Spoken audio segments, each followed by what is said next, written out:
Loh kula itu karena hidup dengan istri saya sama anak saya. Jadi yang ngurus anak saya sendiri.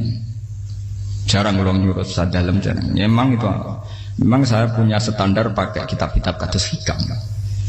Saya ini merasa hidup di dunia itu sendiri. Sampeyan tak warai la Allah kana kotar. Imam yang ngarang hikam itu punya resep supaya kamu seneng terus. Liyakil lama tafrahu bihi, mesti yakin lama tahzanu bihi. Usahakan sedikit sekali apa yang bikin kamu seneng, maka akan sedikit sekali yang bikin kamu susah. Jadi misalnya kulo nih, jadi kiai misalnya cari wong, kulo kiai wong alim, jelas nak ngalimnya ngalim, nak kiai rapati ya, nak ngalimnya jelas. Tapi nak kiai rapati, nah kan kiai tapi orang ngalim. Nah kulo nak darah wong alim malah beliau jelas. Nak kiai rapati ya, kalau rapati nurut, tapi aturan masyarakat rapati nopo. Nah sampean kiai tapi orang nopo ngalim. Ya beda. Ndak ini memang bedanya jauh. Ya mungkin lebih kiai sampean cara derdek-derdek donga meyakinkan sampean. Tapi cara artine donga piye paham kulo. Lha boten iki nyata, sampe rasa tersinggung. Napa barang-barang napa? Nyata. Nah, kalau sering ditakoki kiai-kiai masalah resepnya apa jenis? Konjinan ratau susah, padahal kita ratau wiridan, ratau mohon sisip. Resepnya ilmu itu gini kata hikam. Ulama yang kayak hikam itu pernah ngarang kitab tuh saking syukurnya entah saking angkuhnya terserah ngomentari. Kamu harus yakin bahwa di sisa hidup Anda itu tidak akan maksiat lagi. Sehingga kalau kamu ditakdir maksiat, anggap saja akhiru maksiatin kudirat alika. Anggap itu yang terakhir. Siapa yang menganggap mohal bahwa dia tidak akan dosa sampai mati, berarti menganggap Tuhan itu lemah. Karena cara berpikir kita kan bayangkan hidup itu 40 tahun lagi. Misalnya saya sekarang buat 40, bayang urip kadang 4 tahun meneh. Sampean misalnya umur selawe, bayang selawe tahun meneh. Sehingga menganggap dalam durasi selawe tahun kok orang maksiat kan mohal. Apalagi sampai sudah tahu maksiat itu bakat tempah. Ya maksiat ya kelas-kelasan, nak bikin pacaran. Nak wong iso omah ya nakal, nak sing setengah soleh ya berbau proposal ya sesuai kontaknya dhewe-dhewe. Itu kan urusan masing-masing. ya itu kan urusan masing. Wae wakisabu ala wa, ngene ora ana sing ro wae wakisabu. Ala. Ngrobongan wali songo, mbok kangen wali songo, mbok golek selisih wawahu napa? Alam. Sing roh pangeran piyap. Mbok kangen wali, mbok golek selisih margin. Niku pokoke wawahu napa? Ya itu kan urusan jenengan mbek pangeran to, mboten urusan kula. Tapi tetap saya sebagai ulama mengingatkan, niat itu ditoto. Begini, ulama dulu tuh ngitung hidup itu hanya 2 menit 2 detik. Sehingga dia ya gampang saja. Kayak imam, kayak kanjeng Nabi itu, ya Rasulullah kenapa tidak menyediakan makan untuk besok? Loh saya itu tidak yakin kalau hidup saya sampai besok. Ya sudah begitu cara, ya sudah tenang saja. Kalau sampean kan bayangkan hidup 4 tahun lagi, 5 tahun lagi, sehingga arah mangan ya wedi tenan. Padahal bolak-balik zaman cilik arah mangan tetap ya wedi. Jadi cara berpikir Nabi itu begitu. Begitu juga cara pikir sahabat, cara pikir ulama-ulama yang waras itu begitu. Loh saya itu pernah melarat di Jogja, zaman pertama merantau. Itu kalau santai saya bilang, Gus kok tidak punya beras? Tapi apa yakin nak sesuk urip Pak? Kowe buta mangan sesuk, anak sesuk ijek napa? Cara berpikir ulama itu begitu. Sehingga melihat maksiat juga gitu. Alhamdulillah aku ijek urip 1 detik, 2 detik, 2 menit. Sehingga hidup. Dan itu sudah cukup untuk lafadzkan la ilaha illallah. Makanya kata yang ngarang hikam, betapa murahnya Allah. Surga itu hanya bisa dibeli dengan 2 menit. Karena surga itu senilai la ilaha illallah. Miftahul jannah la ilaha illallah. Itu cukup 1 menit. Berarti surga itu regane mau 1 menit. Dan karena dia nganggap hidup itu 1 menit ke depan, la ilaha illallah, ya sudah. Dia ngitungnya hidup itu per menit. Kalau sampean kan enggak, per 10 tahun, per 20 tahun. Sehingga kriminal betul, cara pandang sampean itu kriminal betul. Sehingga bayang kudu di duwe, kudu di bojo, nak kiai kudu di pengaruh.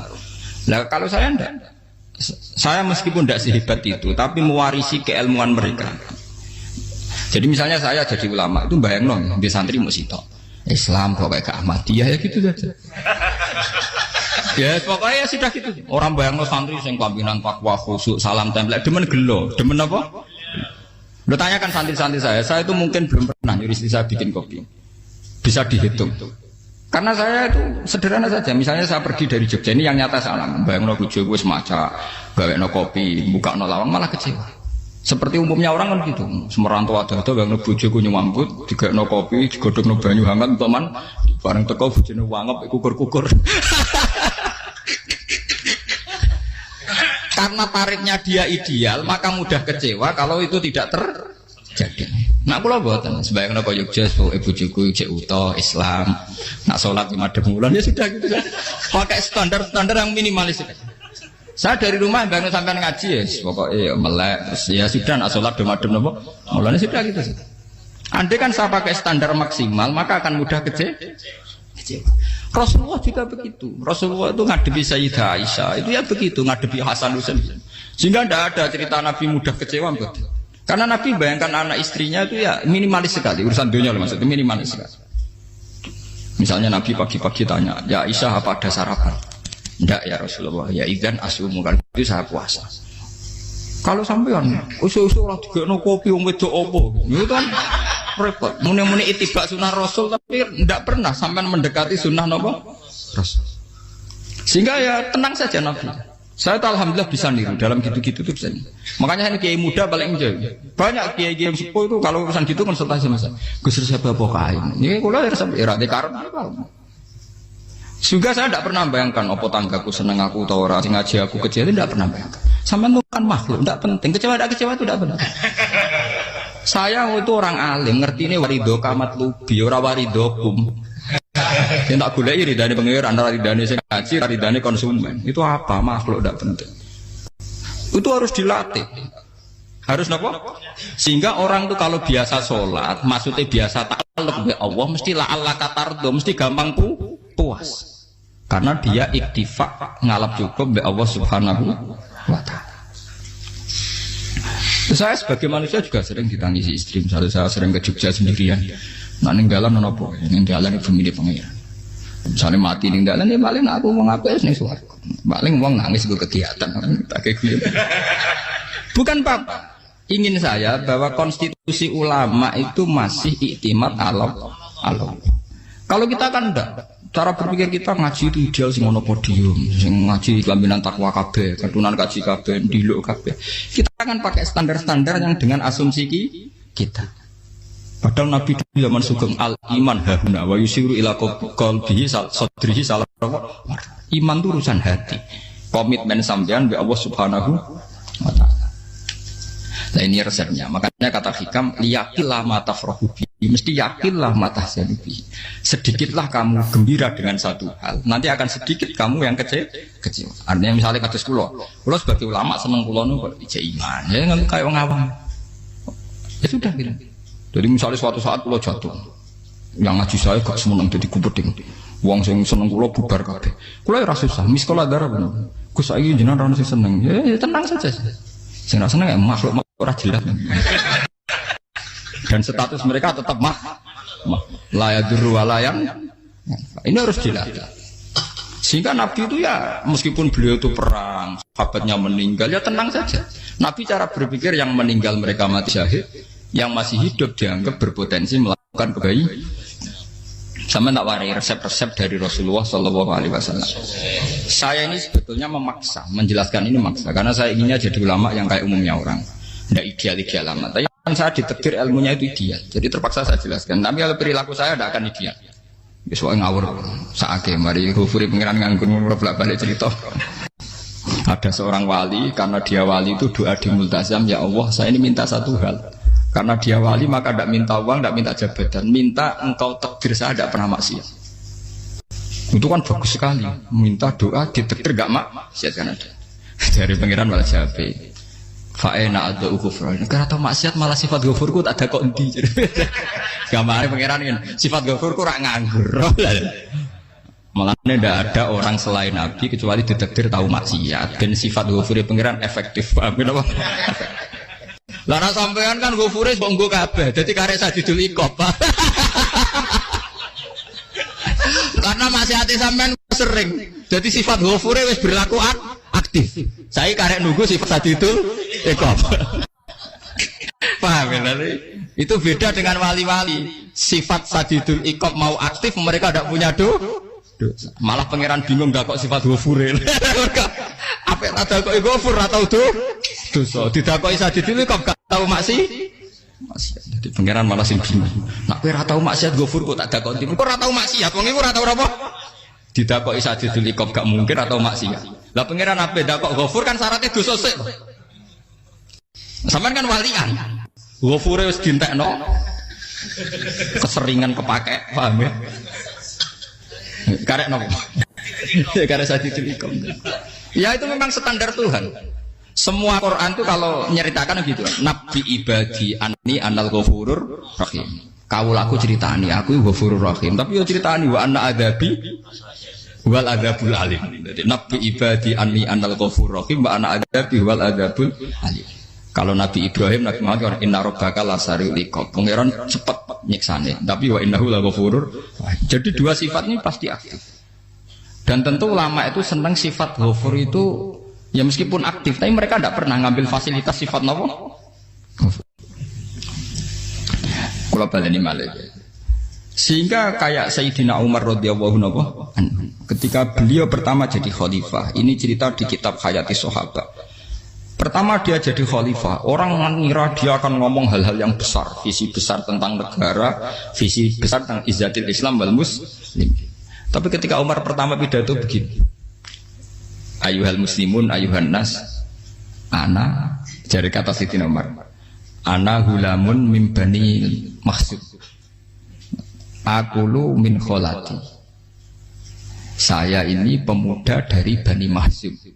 Kecil saya bisa makan karena bulik-bulik saya punya kebun kurma yang kalau saya memanen diopahi beberapa biji dan itu menjadi kuti wahayati, menjadi saya bisa hidup.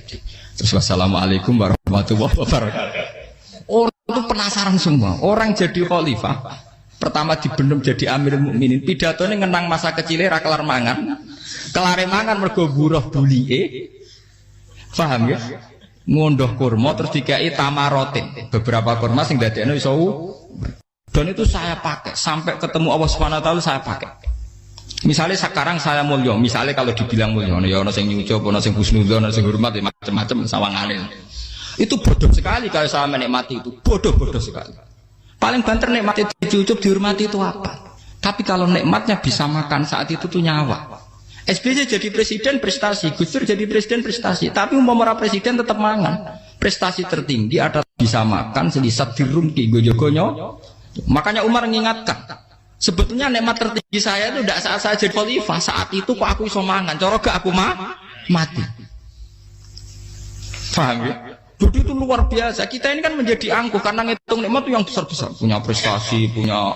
Kalau saya enggak ngitung nikmat itu kelar mangan gak mati, kan gampang.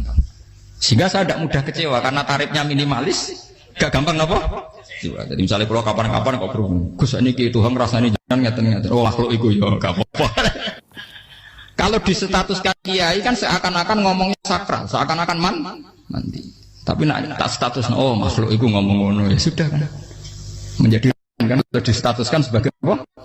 Makhluk. Tentu makhluk statusnya la yadurru wala yanfa. Di sini ini penting. Orang-orang ahli tauhid tentu tidak punya kesusahan. Innalladzina qalu rabbuna wa tsummas taqamu. Itu mesti tidak ada kesusahan sama sekali. Misalnya ulama-ulama dulu mau mati, ya tenang saja. Mati kedua itu mati paling menantang ya, menyenangkan sekali. Karena mati yang seru itu mati zaman Al-Adam. Misalnya saya kelahiran tahun 70. Tahun 40-50 kan belum ada saya. Itu mati yang sejati karena Al-Adam. Kenapa? Al-Adam tidak ada. Mati yang nanti itu mati yang petualangan karena saya mati setelah menyaksikan kekuasaan Allah, setelah husnudzon sama Allah, sehingga mati yang menuruti kerinduan akan ketemu sang kekasih.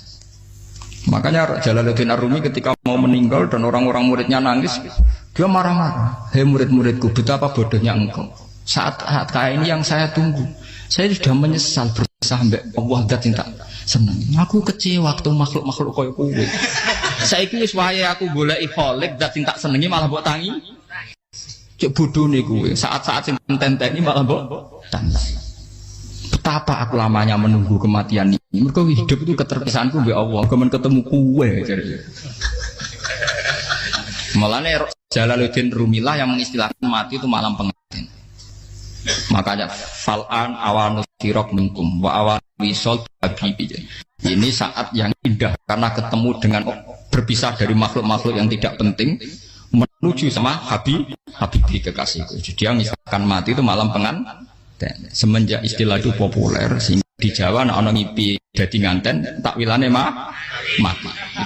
Itu filosofi sufi ya, filosofi apa? Lah niku tenan. Begitu juga sahabat-sahabat dulu. Bilal mau meninggal, anaknya udah nangis. Bilal lagu ya. Ditanya sama anaknya, kenapa anak-anak kamu nangis? Dan jenengan badhe kapundhut. Aku malah seneng nang mati. Hudan nalqal akhibah Muhammad dan wa hisbah. Aku nak urip ketemune mbek kowe terus. Malah nak mati ketemu Nabi Muhammad. Hudan nalqal akhibah Muhammad dan wa hisbah. Nah, dengan cara pandang begitu maka hidup itu enjoy saja. Ya, saya sebenarnya keberatan pakai kelas ini, keberatan karena saya harus ngulang sampean-sampean. Ya makanya potensi kayak saya tentu mengurangi jadwal ketemu. Makanya saya mohon kalau tidak penting itu jangan sungkan. Anggap saja itu bagian dari hormat saya. Ya minimal sampai misalnya di dua saya ketahui gue jajan pentolan enam lah apa mau kesuwan bareng malah repot. Bos ganggu uang anak peleleran pak. Nah misalnya sampai kepen takok hukum, uang nak pinter, hukumnya takokan ya ringan, takok kita tanggam paling bisa. Karena pertanyaan yang ringan tentu ya ringan-ringan saja kan. Gak perlu kiai kali sampai rasa GR. Kalau pertanyaannya angel Gus gak ada sing iso jawab. Uang nak ralim tahke, ku pertanyaannya ya ora patimu tuh. Iku wis kangelan ngoten. Ini mboten ngenyek tapi padha enak. Podo apa? Makanya kalau latih. Jadi hikam sendiri itu ada manhaj, ada metode. Kalau orang supaya tardo, liyakil lama tafrohubi, yakil lama tahsen. Anak saya itu kalau habis main pulang, itu saya senengnya pol. Istri saya pernah jangan. Gus, anak mulai senengnya. Dek biro-biro, anak-anakku gemulai nih ngomah. Misalnya terus biasa. Saya terus anakku lo main mulai itu seneng. Biro-biro anakku mulai nih ngomah. Dipanggil anak saya bapak itu senangnya tak boleh. Biro-biro ada saya manggil bapak. Jadi saya pakai standar minimalis. Saya tidak pernah pakai tarif. Dia anak yang ideal dihormati orang. Sebenarnya anakku sujud nih pangeran, ngerti pentingnya mau tasbih. Makanya anak saya tak namakan tasbih semua. Itu ya sudah sih. Saya tidak pernah bayangkan anak saya jadi kayak besar dihormati jemput. Mari gampang kecil. Ya sekolah kan Sayyidina Umar. Saya pemuda dari Bani Mahzum. Yang kecilnya bisa makan karena buruh bulikku. Akal tuh tamarot. Wah itu saya baca tuh nangis betul. Betapa hebatnya Sayyidina Umar. Mengingatkan ulang bahwa nikmat tertinggi itu ya makan. Karena makan kaitannya nyawa. Orang jadi bupati, enggak jadi bupati tetap makan. Jadi kalau ngatain saya tarifnya minimalis sekali. Nah, kalau orang sudah makan gitu lah Allah kata mudah sekali. Tapi kalau sampai tarifnya ideal harus dia mobil kudu sangune akeh. Mosok gue mobil gak sanggup akeh. Barang gue sanggup akeh kudu gue penderek. Mosok kere lunga juga kok tanpa penderek. Nang penderek macur. Mosok ora kena dikeloli jadi malah repot. Akhirnya gue wong ayu. Arep selingkuh dijari sing itu perkara meneh. Wong hormat nuruti tahapan-tahapan duniawi makanya resep kalau ingin itu kon sholat, maksudnya sholat itu dihayati secara tauhid ya, dihayati secara tauhid. Misalnya innal sholati wa nusuki wa mahyaya wa mamati lillahi rabbil alamin. Itu akan pasti Allah kata pasti mudah melihat alam ini ridho. Ini satu sekelumit ya, di resep orang ulama yang saya meniru beberapa di kitab Hayati Sahabat, di kitab Hikam dan meniru terutama semuanya sanad dari Rasulullah Shallallahu Alaihi Wasallam. Banyak suatu saat Nabi itu kagum. Abdullah bin Mas'ud itu jalan dan dikawal oleh beberapa malaikat. Terus Nabi itu heran. Ya kenapa itu selalu mengawal kamu? Kata Abdullah bin Mas'ud, ya Rasulullah, inilah akhtu khutwatan, illa wa azunnu alla akhtu wa ukhra. Wa ma akaltu luqmatan, illa wa azunnu alla alqamu ukhra. Saya itu tidak pernah melangkah, kecuali saya tidak pernah yakin apa betul saya bisa melangkah lagi. Jadi perlangkahnya itu dia iktimat Allah. Dan saya tidak pernah mengunyah satu kunyahan kecuali saya tidak yakin apa betul saya bisa mengunyah lagi. Setiap kunyahnya tetap semuanya ada Bismillah. Semua itu atas nama pertolongan atas kata Rasulullah. Orang kakak andikan saya ada nabi terakhir itu jadi nabi. Jadi kemana? Makanya dulu Nabi itu sering ngendikan, adekan orang-orang kayak gitu itu ada nubuah, tentu mereka punya derajat apa? Nubuah. Jadi tidak jadi Nabi tapi punya derajat apa? Nubuah. Lah orang yang cara berpikir gitu tentu tidak khawatir apa yang hilang dari dirinya karena dia berkontrak dengan Tuhan hanya per menit per detik. Jika mempunyai resep al-mu'min yusiru sana Allah ayakuna li nafsi zakiron. Seorang mukmin yang sejati tentu kontaknya dengan Allah Subhanahu wa taala dan dia tidak pernah ingat dirinya sendiri.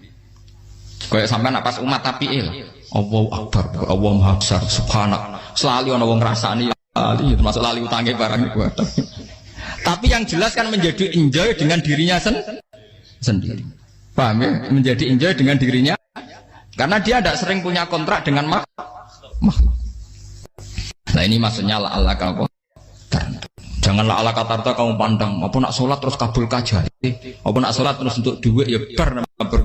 Karena cara pikir iso aja nak duit ya. Dan ini resep ya. Dan resep ini dari ulama-ulama yang istinad ila Rasulillah Shallallahu Alaihi Wasallam. Karena kalau Nabi itu memang cara pandang. Aisyah itu pernah ditanya. Ya Aisyah, saya ini ingin makan. Apa daging yang dari sahabat ini masih? Wah ya Rasulullah sudah habis karena tak kasihkan tetangga. Itu Nabi tidak marah-marah malah bilang, kamu benar Aisyah. Biru yang kamu kasihkan tuh yang masih. Kau nak daging dipangan dewe kadang nuruti nafsu. Nak dikekno wong sudah kau nuruti perintah pengen. Jadi kanjeng Nabi beneran Aisyah. Dagingnya ijek. Mau kalau nanti yang malah ijek. Sing bogo sudah kau malah sing ijek. Cara berpikir Nabi itu begitu. Tapi tahu-tahu disederhanakan sunnah Nabi serbanan. Lah itu kan ya memang itu bagian dari sunnah Nabi, tapi sunnah seharga 10.000. Paham ya? Ya monggo mawon sampean sunnah Nabi serbanan gitu, tapi itu sunnah yang bisa dibeli dengan murah. Hakikatnya sunnah Nabi itu rata-rata bentuknya perilaku. Napa? Sampeyan delok dawuh Aisyah tengene tibak berjanji. Kana khuluquhul Qur'an wa shimatuhul ghufran yansahu lil insan wa yafsahu fil ihsan. Wa ya'fu 'anil dzambi idza kana fi haqqihi wa sababi. Kana khuluquhul Qur'an, nabi ku akhlak dasare wis kaya Quran tok. Urusane akhlak. Wa shimatuhul ghufran, ciri utama sifatnya nabi gampang nyepuro. Yansahu lil insan. Dan nabi punya niat baik pada seluruh manusia. Wa yafsahu fil ihsan, sering melakukan ihsan. Lah nek sunah Nabi ngoten kan luwih sering kula Quran ya wis hafal mulang. Wasimatu kufran kula gampang nyebut sampean ngaji angop ora tau tamu. Yang sahulil insan kula bedina nate tiyang mulang. Wa yafsahu fil ihsan tak ge gampang. Kula mulang ora tau. Itu sakmene kudu podium kudu wong dilo ya ora. Pokoke anggere kiamat dia ya madhep mulon ya sudah. Loh itu kan dawuh Aisyah ketika ditanya kaifa kana khuluqu Rasulillah. Dan itu semua dijawab oleh ahwal, oleh sebuah perilaku. Tidak ada Aisyah jawab nganggo atribut. Oh Nabi itu jubahan, serbanan, tidak ada itu. Memang itu sunnah ya, satu itu sunnah kan jangan salah paham ya. Tapi itu sunnah yang tidak dijawab oleh Aisyah. Sunnah yang sampean jawab sendiri, paham?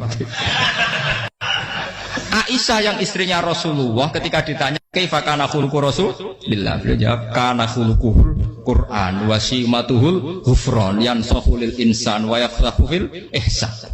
Semuanya akhwal wa ya'fu 'anil dzambi idza kana fi haqqihi wa sababi wa idza diya haqqu wa lam yakun li ahadi marra'ahu badihatan haba wa idza ta'ahul miskinu ajaba yaqulul haqqa walau kana murra wa la yutmiru lil muslimin hisaw wala.